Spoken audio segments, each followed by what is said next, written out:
아모스 3장 7절 말씀입니다. 아모스 3장 7절에서 하나님께서 말씀하실 때 주 여호와께서는 자기의 비밀을 그 종 선지자들에게 보이지 아니하시고는 결코 행하심이 없으시리라 라고 말씀을 했어요. 하나님께서는 이 하나님의 완전성 중에 어떤 것들이 있냐면, 하나님은 완전 무결하신 하나님이셔요. 그리고 무소불능하신 하나님이십니다. 그래서 하나님께서 모든 행하실 일들을 사람들에게 알려주시고 그 문서화된 그 하나님 말씀대로 모든 일들을 진행을 하시는 하나님이셔요. 그러니까 사람들이 하나님께서 말씀하신 것들이 책으로 기록되고 문서로 기록되어 그것을 받아보면은 하나님께서 이 말씀에서 1.1획도 변함없이 빠지지 않고 반드시 이대로만 행하신다는 것을 우리가 확신하고 믿고 갈 수가 있어요. 그 역사가 어떤 역사였냐면은 첫 번째로는 구약시대의 역사였어요. 이 아모스 3장 7절 말씀하신 대로 하나님께서는 모든 일들을 선지자들을 통해서 말씀하신 대로만 행하셨어요. 선지자들을 통해서 말씀하신 대로만 행하셨어요. 성경에 기록되게 하신 그 말씀대로만 행하셨다, 이 말씀이요.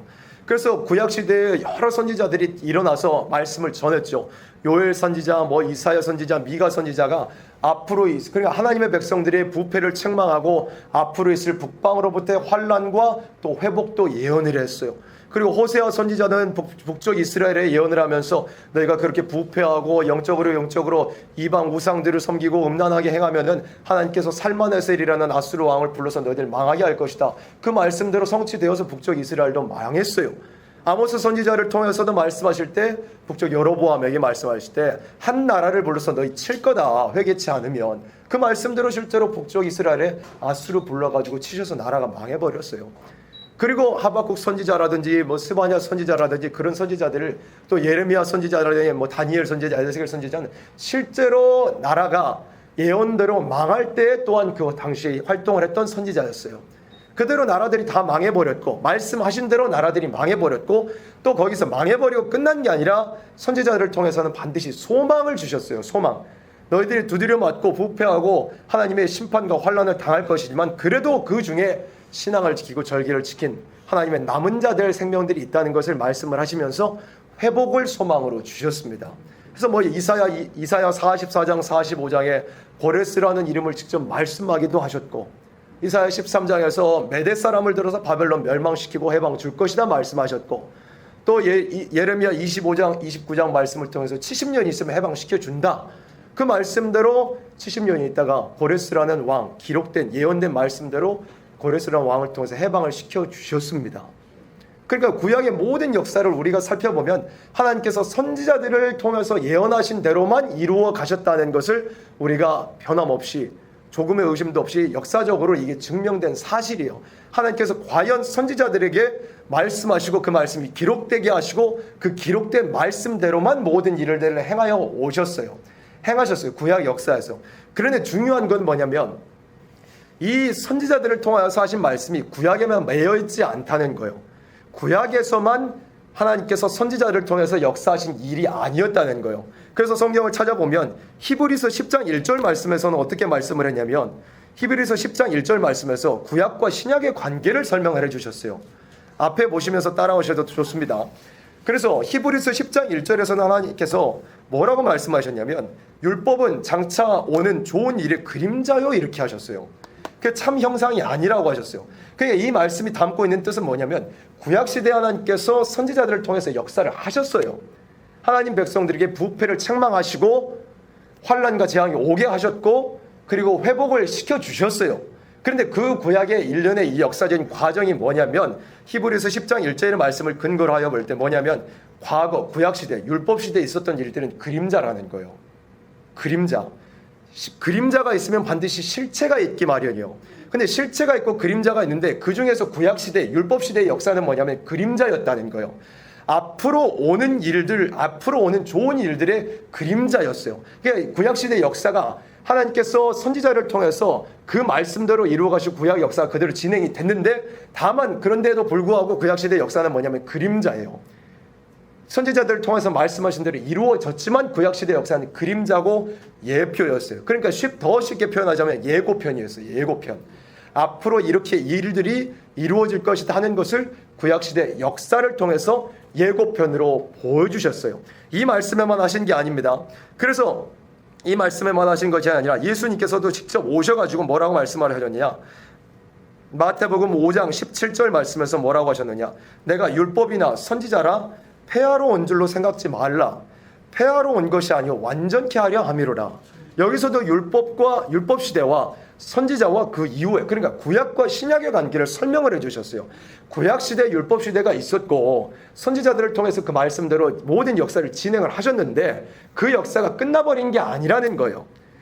다 구약 시대 예표적으로 그림자적으로 이루어져 버리고 끝난 게 아니라 예수님이 오심으로부터 말미암아서 율법과 선지자로 하신 말씀들이 완전케 된다는 거예요. 그러니까 구약 시대는 뭐냐면 예고편, 예수님께서 오신 이후의 시대는 뭐냐면 본편이에요. 본편. 예고편이 있고 본편.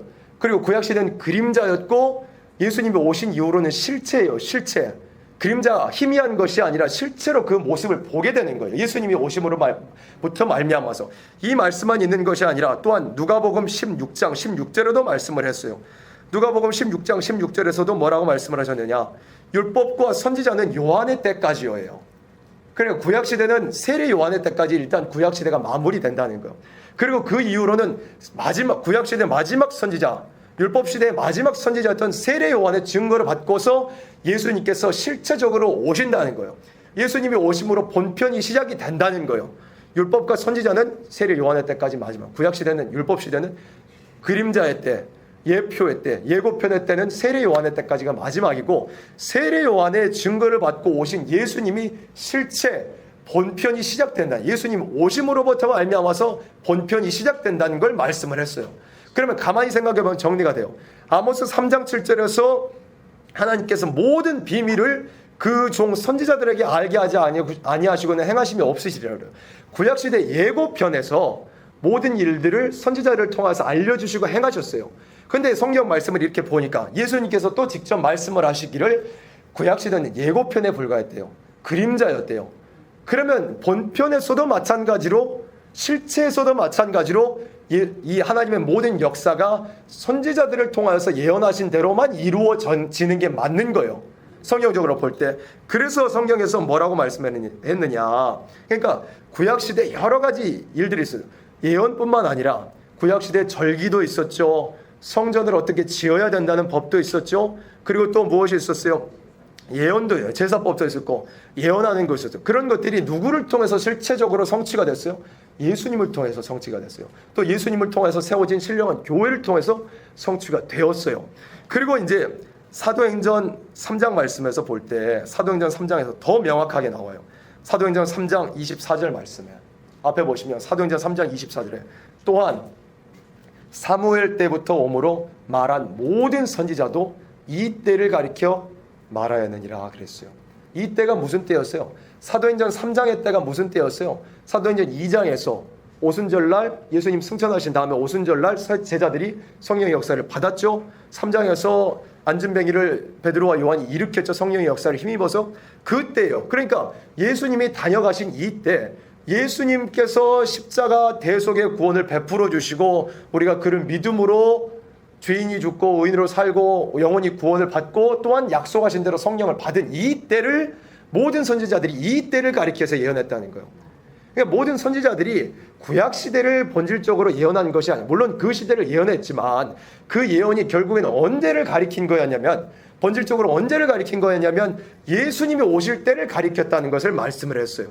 예수님이 모든 선지자들이 뭘 가리켰냐면 뭘 지목해서 예언을 했냐면 예수님이 오실 때로부터 예언이 성취된다는 것을 기록을 하고 예언을 했던 거예요. 사무엘 때로부터 모든 선지자도 이때 예수님이 오시는 그때로부터 예언이 성취될 것을 말씀을 한 거예요. 또 뿐만 아니라 사도행전 10장에서도 말씀했어요. 사도행전 10장 43절에 보세요. 저에 대하여, 저가 누구요? 예수님이에요. 예수님에 대하여 모든 선지자도 증거하되 저를 믿는 사람들이 다 그 이름을 힘입어 죄의 사함을 받는다 하였느니라 이렇게 돼요. 모든 선지자들이 누구를 고이 예언을 했느냐면 예수님을 예언을 했어요. 예수님으로부터 본편이 시작된다는 거예요. 구약시대는 예고편이고 신약시대 예수님의 잉태로부터 시작하여서 본편, 실체가 시작된다는 거예요. 더 자세하게 이 말씀이 명확하게 구분이 되는 말씀이 베드로 전서입니다. 베드로 전서 1장에서 뭐라고 말씀을 했느냐? 베드로 전서 1장 5절 한번 보세요. 베드로 전서 1장 5절에 너희가 말세에 나타내기로 예비하신 구원을 얻기 위하여 믿음으로 말미암아 하나님의 능력으로 보호하심을 입었나니 그랬어요. 베드로 사도가 뭘 기록했냐면 말세에 나타날 구원이 있다는 거예요. 그럼 이 말세가 무엇인가? 지금 우리가 이야기하는 대로 말세다 이런 말세인가 하는 의문이 들 수도 있어요. 그런데 베드로 사도가 여기서 말세라는 표현을 사용한 이 시점은 어느 때냐면 이 밑에 보세요. 이 시점 베드로가 사용한 말세라는 이 용어의 의미가 뭐냐면 9절에 보시면 베드로 전서 1장 9절에 보시면 믿음의 결국 곧 영혼의 구원을 받음이라. 그러니까 예수님의 십자가 초림의 역사를 통하여서 주신 그 영혼 구원, 그 예수님의 초림의 때를 가리켜서 베드로는 말세라고 표현했어요. 말세라고. 왜 말세라고 표현을 했을까요? 본편이 시작이 되는 거예요. 본편이 시작되는 그 시점부터, 그러니까 예수님 오신 그때로부터 말세가 시작이 된 거예요. 왜? 선지자들의 모든 예언한 것들이 예수님을 통해서 본질적으로, 본격적으로, 실체적으로 성취가 되어지기 시작한 거예요. 그래서 베드로 사도가 기록을 할 때 예수님이 오신 초림의 때도 말세라고 표현을 한 거예요. 구약시대는 뭐였어? 예표, 그림자였어요. 그리고 그 예언이 본질적으로, 실체적으로 성취가 되는 그 시점. 그러니까 신약시대가 말하자면 말세요. 신약시대는 무슨 뜻이에요? 예수님을 통하여서 예언이 성취되기 시작한다는 거예요. 본질적으로. 구약시대는 그림자였어요. 예표였고 예고편이었어요. 또 여기서만 말씀한 게 아니라 사도행전 2장에서도 말씀을 할 때 사도행전 2장에서 사도 베드로가 오순절 성령의 역사를 받아가지고 가장 먼저 일어나서 담대하게 말씀을 전파를 했어요. 베드로가 성령을 받아가지고 예수님을 증거하러 일어났을 때 가장 먼저 자기의 어떤 사사로운 말을 한 것이 아니고 뭘 들어서 설교를 했냐면 선지자 요엘로 하신 말씀을 가리켜서 예언을 했어요. 왜? 이걸 통해서도 알 수 있어요. 모든 일들을 하나님께서 선지자를 통해서 말씀하신 대로만 이루어 간다는 거예요. 그래서 성령의 역사가 처음 대중적으로 임했을 때 베드로 사도가 뭘 가지고 설교를 했느냐면 선지자의 글을 인용을 했어요. 선지서의 글을. 이는 곧 사도행전 2장 16절 17절에 이는 곧 선지자 요엘로 말씀하신 것이니 일러스되 하나님이 가라사대 말세에 내가 내 영으로 모든 육체에게 부어주리니. 여기서도 아까 베드로 전서에서도 1장에서 말세, 사도행전 2장에서도 사도 베드로가 요엘의 말씀을 인용을 하면서 말세라고 했어요. 왜 말세라는 표현을 사용했다고요? 구약시대 예언한 일들이 있었지만 그건 예표였어요. 구약시대 역사는 예표의 역사였어요. 그리고 예수님이 오심으로부터 말미암아서 실체가 시작된 거예요. 그걸 성경적으로 표현을 하기를 말세라고 사도 베드로가 표현을 한 거예요. 정리가 되셨죠? 그러면 구약시대의 역사도 선지자들을 통해서 예언하신 일들이 이루어졌어요. 그런데 그거는 어디까지나 뭐예요? 그림자이고 예표였어요. 그 한계를 가지고 있어요. 그런데 예수님이 오심으로부터 말미암아서 선지자들의 예언이 본격적으로 성취되기 시작하는 거예요. 언제부터? 처녀가 잉태하여 아들을 낳으리니 그 이름을 임마누엘이라 하리라. 그 말씀부터 마리아를 통해서 성령으로 예수님이 잉태되시는 그 순간부터 본편이 시작이 되는 거예요. 또 보세요. 아까 보았던 베드로 전서 1장 말씀에서 그래서 선지자들이 이 구원, 예수님으로부터 얻게 될 이 초림의 복음으로부터 시작해서 이 구원에 대한 너희에게 임할 은혜를 예언하던 선지자들이 베드로전서 1장 10절에 이 구원에 대한 너희에게 임할 은혜를 예언하던 선지자들이 연구하고 부지런히 살펴서 뭐였냐면 선지자들이 다 무엇을 가리켜 예언했냐면 예수님의 초림을 시작으로 가리켜 예언했어요. 예언이 언제부터 성취가 되냐면 예수님 초림으로부터 성취가 되는 거예요. 근데 선지자들이 자신도 성신의 감동을 받아가지고 예언을 했어요. 그렇잖아요.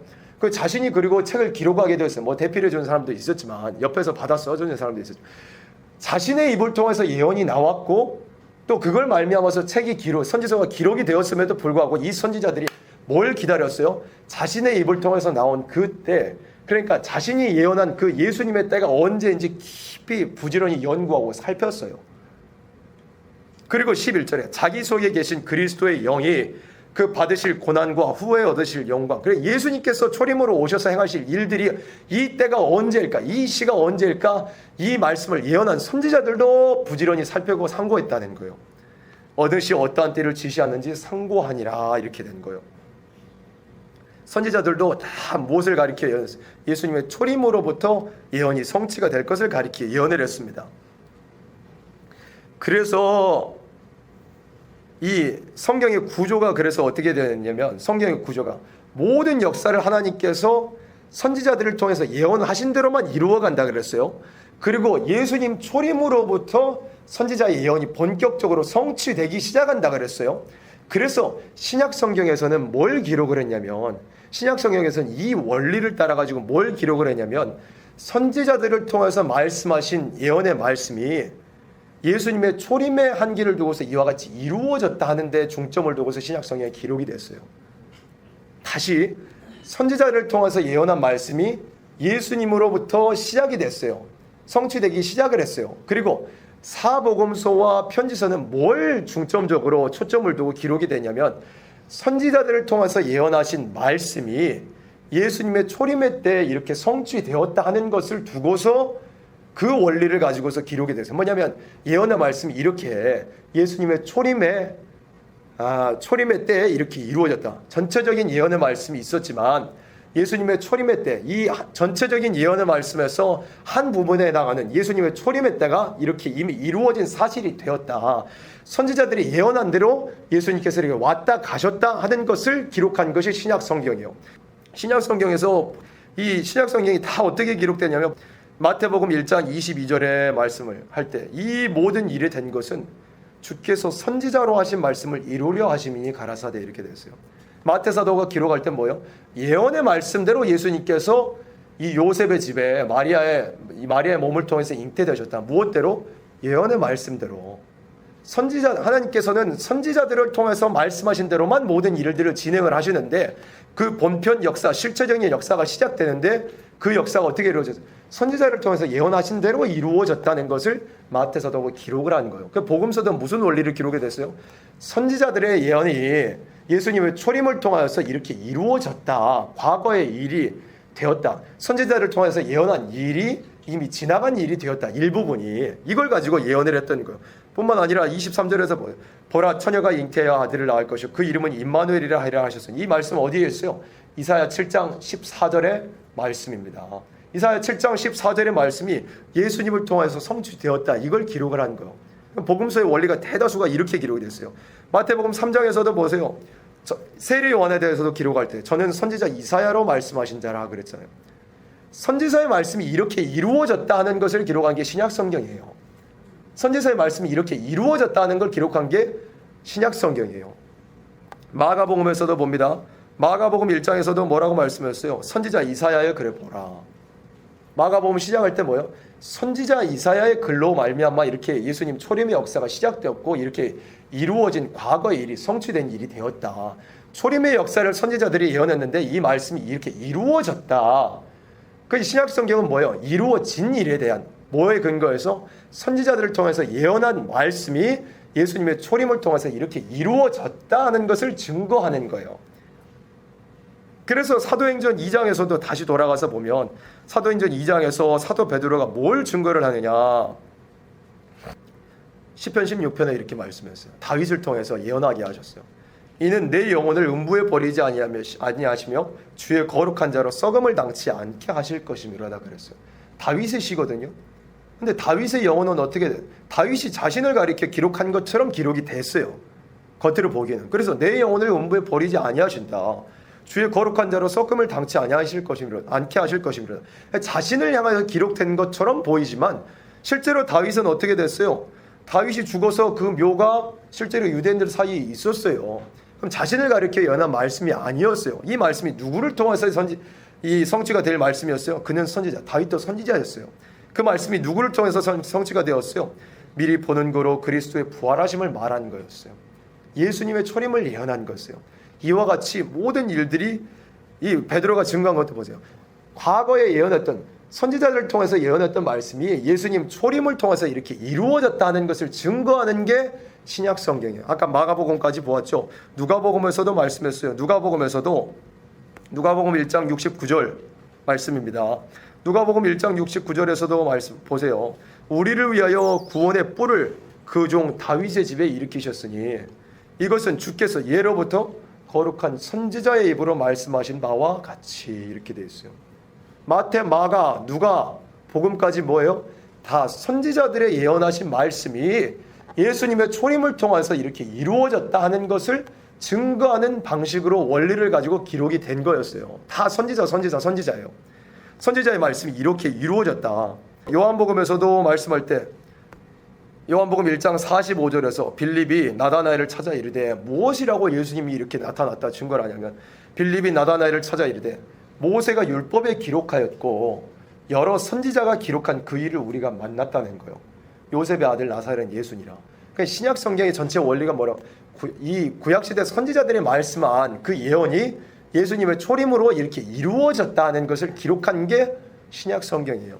복음서만 이런 원리로 기록된 게 아니에요. 복음서에서도 물론 더 봅니다. 그래서 요한복음 19장에서도 말씀을 할 때 요한복음 19장에 예수님의 모든 발자취가 선지자들의 예언하신 대로만 걸어가신 그 발자취예요. 요한복음 19장 24절에 보세요. 요한복음 19장이죠. 군병들이 서로 말하되 예수님 십자가 못 박혀 계실 서로 말하되 이것을 찢지 말고 누가 얻나 제비 뽑자 하니. 왜 그랬어요? 이는 성령에 저희가 내 옷을 나누고 내 옷을 제비 뽑나이다 한 것을 응하게 하려 함이로라. 그게 뭐냐면 이런 식으로 기록이 돼요. 신약 성경이 무슨 원리를 가지고 기록이 돼요? 구약 시대의 선지자들을 통해서 말씀하신 그 예언들이 이와 같이 성취가 되었다. 이루어졌다. 모든 일들을 선지자들을 통해서 말씀하시고 그대로 행하시는 하나님께서 초림의 역사를 이와 같이 진행하셨다. 예수님께서 오셔서 역사를 진행하셨다라는 것을 증거하는 방식으로 기록이 돼요. 선지서를 증거하는 방식으로 예수님의 초림이 증거가 된 거예요. 그리고 로마서, 편지서도 마찬가지입니다. 편지서도 시작을 할 때 어떻게 편지서가 시작이 됐느냐. 로마서 1장 1절에 말씀할 때 예수 그리스도의 종 바울은 사도로 부르심을 받아 하나님의 복음을 위하여 택정함을 입었으니 뭐라고 그랬어요? 자신이 복음을 위하여 택정함을 입은 사도가 되었어요. 그런데 로마서 1장 2절에서 말씀할 때 이 복음이 무엇이냐? 예수님의 초림의 복음이 무엇이냐 할 때 하나님이 선지자들로 말미암아 그의 아들에 관하여 성경에 미리 약속하신 것이라. 이렇게 편지서도 시작이 돼요. 편지서가 뭐예요?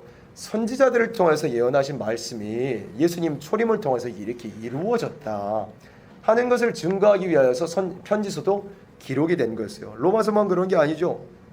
에베소서 2장에서도 이런 말씀이 있어요.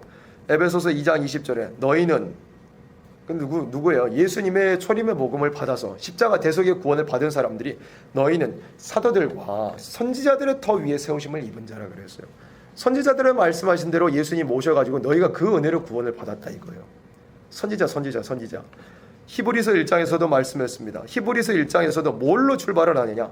옛적의 선지자들로 여러 부분과 여러 모양으로 우리 조상들에게 말씀하신 이 하나님이 이 모든 마지막 날에 이 마지막 날이 무슨 뜻인지 우리가 정리가 됐어요. 아까 베드로를 통해서 말세의 표현했었잖아요.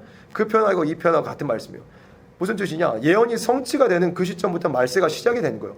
이 모든 날 마지막에 아들로 우리에게 말씀하셨으니. 그게 뭐예요? 살펴보니까 복음서도 마찬가지고 편지서도 마찬가지고 어떤 원리를 가지고 기록이 되느냐? 선지자들을 통해서 하나님께서 말씀하신 대로 역사하시는데 그 말씀하신 대로 예수님께서 초림으로 오셨다.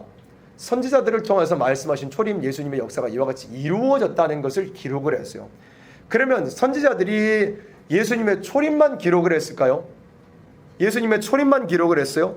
봅니다. 이사야 7장 14절에 가장 예수님의 초림에 대해서 널리 알려지고 또 쉬운 말씀. 이사야 7장 14절에 선지자들을 통해서 예수님의 초림을 일단 예언을 했어요. 처녀가 잉태하여 아들을 낳을 것이다 이렇게 예언을 하셨어요. 그 이름을 임마누엘이라 예언을 하셨는데 선지자들의 예언이 여기서 끝난 게 아니에요. 이게 다가 아니에요. 15절 바로 넘어가서 한 구절 차이로 뭘 말씀을 하셨냐면 그러니까 처녀를 통해서 나신 그 예수님이 악을 버리며 선을 택해버린다. 무슨 뜻이요? 악을 완전히 제해버리고 선만 남기신다. 심판하시는 일까지 있을 것을 선지자들은 예언을 한 거예요. 그러면 지금 심판이 이루어졌어요? 안 이루어졌어요? 예수님이 다녀가신 14절의 말씀은 성취가 된 과거의 일이 되었지만 15절 말씀하신 일은 아직 남아있어요? 안 남아있어요? 남아있는 거예요. 앞으로도 모든 일들이 선지자들이 말씀하신 예언대로 이루어져야 될 역사들이 남아있는 거예요. 다만 신약 성경은 뭐였어요? 예수님의 초림의 때가 이렇게 이루어졌다. 선지자들의 전체 예언한 부분에서 일부분에 해당하는 초림의 때가 이렇게 이루어졌다는 것을 증거하는 게 신약 성경이었어요. 근데 선지서를 보니까 초림에 대해서만 예언한 게 전부가 아니었어요. 오히려 초림 이후에 이루어질 역사들이 더 많이 기록된 게 선지서예요. 미가 5장 2절 말씀도 봅니다. 미가 5장 2절에서도 예수님께서 어디에서 태어나실 것인지 초림에 대해서 일단 말씀을 했어요. 일단 말씀. 베들레헴 에브라다야 너는 유다족 속중에 작을지라도 이스라엘을 다스릴 자가 네게서 네게로 나올 것이라. 그의 근본은 상고의 태초냐.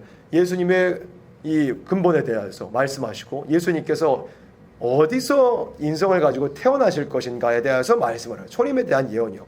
근데 이 미가 5장 2절에 초림에 대해서 예언하신 것뿐만 아니라 이 마지막에는 어떻게 하셨어요? 뭐라고까지 말씀을 하셨어요? 내 손이 내 대적 위에 들려서 내 모든 원수를 진멸하기를 바라노라. 뭐요? 예수님을, 우리의 평강의 왕 되시는, 평강의 통치자 되시는 예수님을 통하여서 이 원수들을 심판해 버릴 것까지 예언이 된 거예요. 그럼 이 말씀은 이루어졌어요? 안 이루어졌어요? 안 이루어진 거예요. 아직 그러면 뭐냐면 예수님의 초림으로부터 선지자들의 예언이 이루어지기 시작을 했지만 아직 이루어지지 않은 예언들이 더 많이 남아있다는 거예요. 그럼 앞으로도 뭐냐면 모든 선지자들의 예언이 예수님 재림하실 때까지 또 천년왕국이 이루어지기까지 다 이루어져야만 되는 거예요. 구약시대는 뭐였어요? 예표였어요. 그렇습니다. 그래서 선지서의 말씀이 중요한 거예요. 그래서 우리가 예언의 말씀을 자꾸 살펴봐야 되고 연구하고 우리가 무장을 해야 되는 거예요. 뭐냐면 누가복음 24장 말씀에서 말씀하실 때 누가복음 24장 25절 말씀에 선지서의 말씀이 얼마나 중요한 거냐면 가라사대 미련하고 선지자들의 말한 모든 것을 마음에 더디 믿는 자들이요. 뭐냐면 예수님께서 부활하신 이후에요. 예수님께서 부활하신 이후에 엠마오로 가는 두 제자들이 있었어요. 두 제자들이 예수님이 참 우리를 구원하실 구주라고 믿었고 그리스도로 메시아라고 믿었어요. 근데 예수님께서 십자가에 못 박혀 죽으셨어요.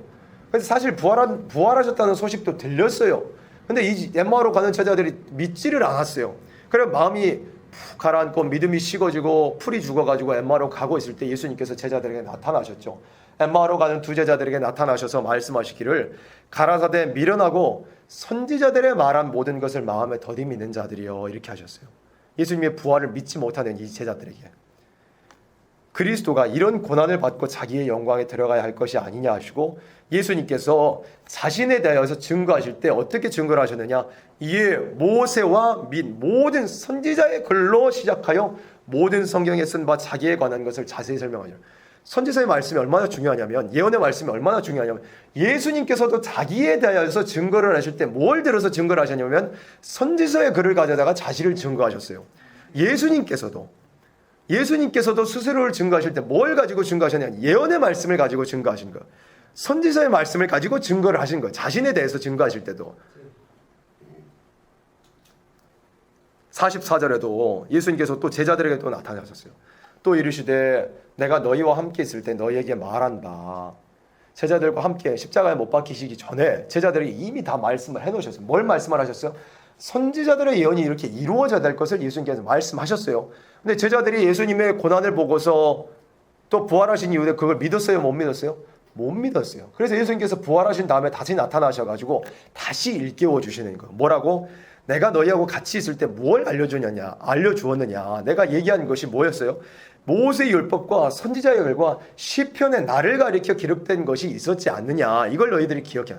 뭐요? 예언의 말씀을 기억하라 이거요. 그대로 예수님께서 오셨고 고난을 받으셨고 부활하셨기 때문에 선지서의 말씀, 예언의 말씀을 기억해라 그거요. 이루어져야 하리라 한 말이 이것이니라 하시고 이에 저희 말씀을 열어 성경을 깨닫게 하시고 저희 마음을 열어가지고 이 구약 성경에 말씀하신 예언의 말씀을 깨달아지게 하셨어요. 중요한 뭐냐? 예수님께서도 자기를 증거하실 때 선지서의 말씀을 가지고 자신을 증거를 하셨던 거예요. 또 뿐만 아니라 예수님의 충성된 종이요 사도였던 이 사도 바울도 마찬가지로 무엇을 증거를 했느냐? 예수님을 증거할 때 무엇을 증거했어요? 유대인들이 성전에서 나를 잡아 죽이고자 하였으나 유대인들이 이 바울이 전도 여행을 마치고 예루살렘으로 돌아오는 그런 과정 가운데서 예루살렘으로 오니까 어떻게 붙잡았어요. 바울이 자신에 대해서 변론을 하기를 유대인들이 성전에서 나를 잡아 죽이고자 했다는 거예요. 그런데 자신이 한 일은 뭐였어요? 하나님의 도우심을 받아 내가 오늘까지 서서 높고 낮은 사람 앞에서 증거하는 것은 바울이 뭘 증거했느냐? 예수님만 증거했어요. 근데 예수님을 증거할 때 무슨 방법을 사용해내느냐? 선지자들과 모세가 반드시 되리라고 말하는 것밖에 없다는 거예요. 자기는 뭔만 가지고 증거를 했느냐? 선지자들의 글들만 가지고 예수님 증거했다 이거예요. 왜? 선지자들의 예언이, 모든 선지자들의 예언이 예수님의 때로부터 성취될 것을 바울이 알았던 거예요.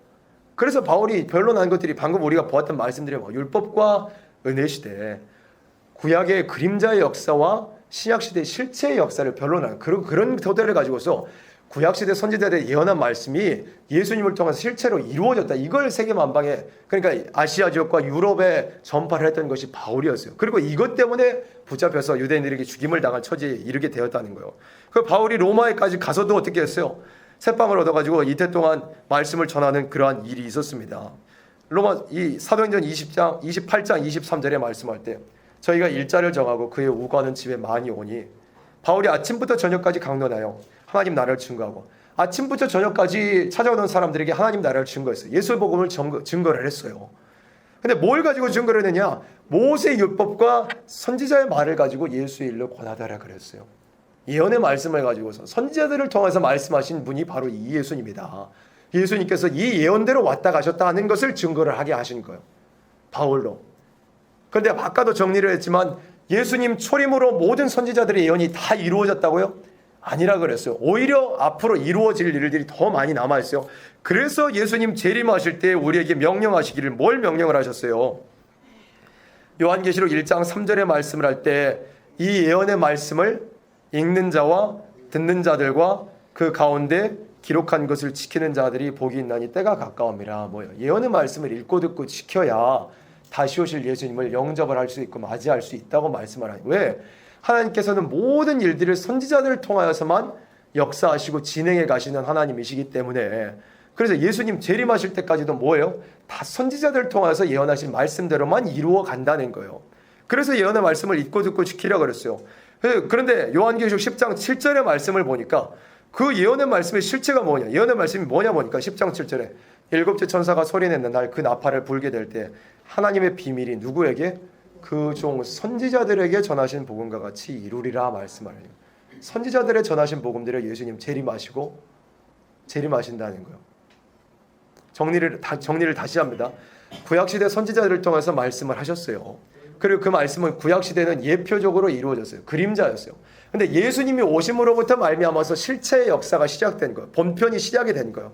예수님의 초림의 역사를 통해서 전체 중에서 일부만 성취가 되었어요. 오히려 성취될 예언의 말씀들이 더 많이 남아있어요. 그래서 말씀하실 때 요한계시록에서 예수님 재림 맞이하려면 예언의 말씀을 읽고 듣고 지키라고 말씀을 하신 겁니다. 지금까지 말씀을 전한 모든 말씀들이 선지서의 딱 한 장에 다 요약이 되어 있어요. 몇 장이라 그랬어요? 이사야 42장 한 장에 다 정리가 되어 있어요. 지금까지 말씀 전한 모든 내용이 이사야 42장 한 장에 다 정리가 되어 있어요. 이사야 42장 말씀 봅니다. 이사야 42장 하나님의 3대 역사예요. 하나님께서 선지자를 통해서 예언하신 대로 초림의 역사가 있게 하시고 초림 예수님이 다녀가신 이후에도 모든 일들을 예언대로만 진행하실 것이라는 그 말씀, 그 원리, 그 구조가 이사야 42장 한 장에 다 들어있어요. 1절에 보세요. 내가 붙드는 나의 종. 1절로 4절은 예수님 초림에 대해서 증거를 했어요. 내가 붙드는 나의 종, 내 마음에 기뻐하는 나의 택한 사람을 보라. 내가 붙드는 나의 종 무슨 뜻이요? 예수님께서 근본 하나님의 본체시나 하나님과 동등됨을 취할 것을 여기지 아니하시고 자기를 비워 종의 형상으로 오셨어요. 예수님께서 얼마에 팔리셨어요? 은 30, 구약시대 종의 값으로 명시하신 종의 값으로 팔리셨어요. 예수님께서 종의 모습으로 오셨어요. 내 마음에 기뻐하는 나의 택한 사람을 보라. 육체를 입고 사람의 모양으로 오셨죠. 예수님께서 세례를 받고 올라오실 때 나의 택한 사람, 나의 기뻐하는 아들이라고 증거를 해주셨어요. 이 1절의 말씀이 그렇게 이루어진 거예요. 내가 나의 신을 그에게 주었는데요. 예수님께서 역사하실 때는 세례 받고 올라오실 때도 성령께서 비둘기 같은 형상으로 예수님께 임하셨어요. 사도행전 말씀을 통해서 말씀하실 때는 예수님께서 하나님께서 예수님께 성령과 능력을 기름 붓듯 하셨음에라고 말씀을 하셨어요. 예수님께서 성령의 역사에 충만하셔서 이 땅에서 초림의 역사를 진행을 하셨어요. 어떻게? 42장 1절에 예언한 대로 그가 이방의 공의를 베풀리라 하셨죠. 예수님께서 어디서부터 말씀을 전하기를 시작했어요? 이방 갈릴리 지역에서부터. 첫 이적을 어디서 행하셨어요? 이방 갈릴리 가나에서 행하셨어요. 이사야 9장에 말씀한 대로 이방의 갈릴리로부터 자라나신 것도 나사렛이었어요. 그리고 2절에 말씀하신 대로 그는 외치지 아니하며 목소리를 높이지 아니하며 그 소리로 거리에 들리게 아니하며 예수님께서 이 땅에 오셨을 때 병자들을 고쳐주시면서도 삼가 아무에게도 이르지 말아라, 떠들법석 하지 말아라 말씀하셨어요. 그 목소리를 거리에 들리지 아니하셨다고 말씀을 했습니다. 그리고 예수님께서도 그 소리가 거리에 들리지 아니하죠. 마치 도살장으로 끌려가는 어린 양은 그 입을 열지 않으셨다라고 예수님께서 말씀을 하셨어요. 초림의 역사가 이같이 진행됐어요. 3절에서도 상한 갈대를 꺾지 아니하셨죠. 현장에서 가늠하다 잡힌 이 여인을 어떻게 하셨어요? 상해버린 갈대를 예수님께 꺾어버리신 것이 아니고 너희 중에 죄 없는 자가 돌로 치라고 하시면서 상한 갈대를 꺾지 않으시고 회복시켜 주시고 소성시켜 주셨어요. 예수님 초림의 역사에 대한 증거예요. 또 꺼져가는 등불을 끄지 아니하고 회당장 야이로의 딸도 달리다고 마시면서 살려주셨어요. 나사로도 눈물을 흘리시면서 예수님께서 살려주셨어요. 꺼져가는 등불을 끄지 아니하고 진리로 공의를 베풀어 모든 말씀을 직접 입으로 말씀하시면서 복음서가 기록되게 하시고 천국 복음을 증거하셨어요. 4절에서 그는 쇠하지 아니하며 낙담하지 아니하고 제자들 다 도망가 버렸어도 예수님 쇠하지 아니하고 낙담하지 아니하세요. 오히려 그 가운데서 베드로에게 내 믿음이 떨어질 것을 알고서 기도하였나니 너는 돌이킨 후에 형제들을 굳게 하라라고 말씀을 하셨어요. 제자들이 도망할 것도 다 하셨지만 쇠하지 않으시고 낙담하지 않으시고 그 길을 자원하셔서 홀로 다 지고 가고자 하셨던 것이 예수님이었어요.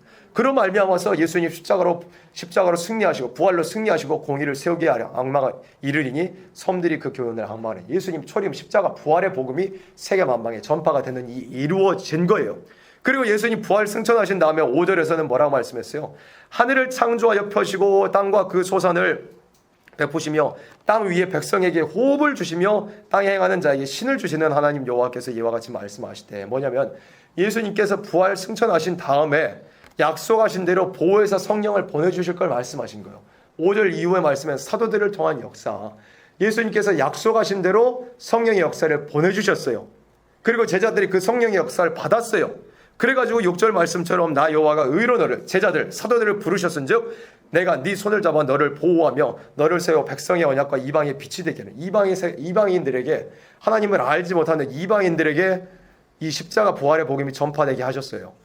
제자들을 통해서 사도들의 역사를 통해서 성령을 받은 사도들의 역사를 통해서 7절 말씀에 네가 소경의 눈을 밝히며 갇힌 자를 옥에서 이끌어내며 흑암의 천재를 간에서 나오려 제자들을 통해서 실제로 육적으로도 능력을 행하여서 소경의 눈을 밝아지기도 하고 감옥에서 꺼내드는 일도 있었어요. 그리고 본질적으로 영적으로 흑암 가운데 사망의 흑암 가운데 빠져서 예수님을 알지 못하고 구원의 길 생명의 길을 알지 못하던 그 죄악의 감옥 가운데 갇혀 있었던 하나님의 택하신 백성들을 사도들의 역사를 통해서 꺼내어주는 일이 있게 된 거예요.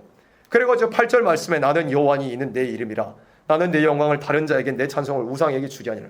원래는 뭐였어? 다 이방족으로서 이방 민족들로서 택하심을 받지 못한 비유대인들 이스라엘이 아닌 사람들로서 다 우상 섬기고 조상들에게 엎드려 절하던 그런 우상 섬기던 세계 민족들이 어떻게 됐어요?